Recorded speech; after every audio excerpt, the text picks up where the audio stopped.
মাথার চুল খাড়া হয়ে যায়। কিছু একটা করেন। নো টেনশন, আপনি কালকে থেকে মাথায় জাইঙ্গা করবেন, তাইলেই কাজ হয়ে যাবে। তোমার জন্মদিনে আমি তোমাকে একটা রিং দিব। সত্যি তুমি আমাকে রিং দিবা? কিন্তু এতে তো অনেক টাকা খরচ হবে।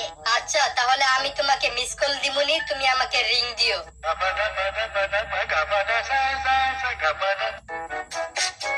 ভাই, আপনার দোকানে মোবাইলের ব্যাক কভার আছে? হ্যাঁ ভাই, আছে। কত টাকা? 1000 টাকা। কি বলেন, এত দাম কেন? এটা অনেক ভালো কভার, তাই এটার দাম বেশি। আচ্ছা, এটা কিরকম ভালো, একটা উদাহরণ দেন তো। এই ব্যাক কভারটা আপনার মোবাইলে লাগানোর পরে মোবাইল যদি হাত থেকে পড়ে যায় তাহলে মোবাইল ভেঙে যাবে ঠিকই, কিন্তু এই ব্যাক কভারের কিচ্ছু হবে না।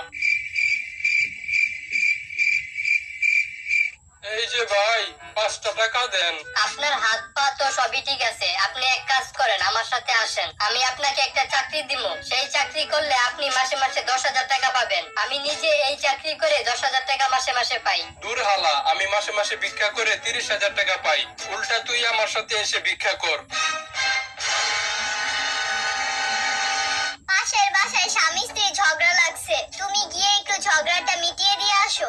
আরে, একটু আগে আমি গেছিলাম বলেই তো ঝগড়াটা লাগছে। এই যে ভাই, আপনি তো প্রতিদিন সকাল 9টা বাজে দুধ দিয়ে যান, তাহলে আজকে তো দেরি করলেন কেন? না মানে আজকে সকাল 9টায় আপনার দুধ বোতলে ভরতে গিয়ে দেখি আমার বাসার ট্যাঙ্কির পানি শেষ, তাই আসতে একটু দেরি হইলো। কি রে বল্টু, তোর মন খারাপ কেন? কালকেও আমার বউ নাইট ক্লাবে গেছে। ছি ছি, তোর বউ নাইট ক্লাবে যায়, তুই কিছু করস না? দূর বেটা, আমি কি কমো, উল্টা আমারে নাইট ক্লাব থেকে ধইরা বাসায় আনছে।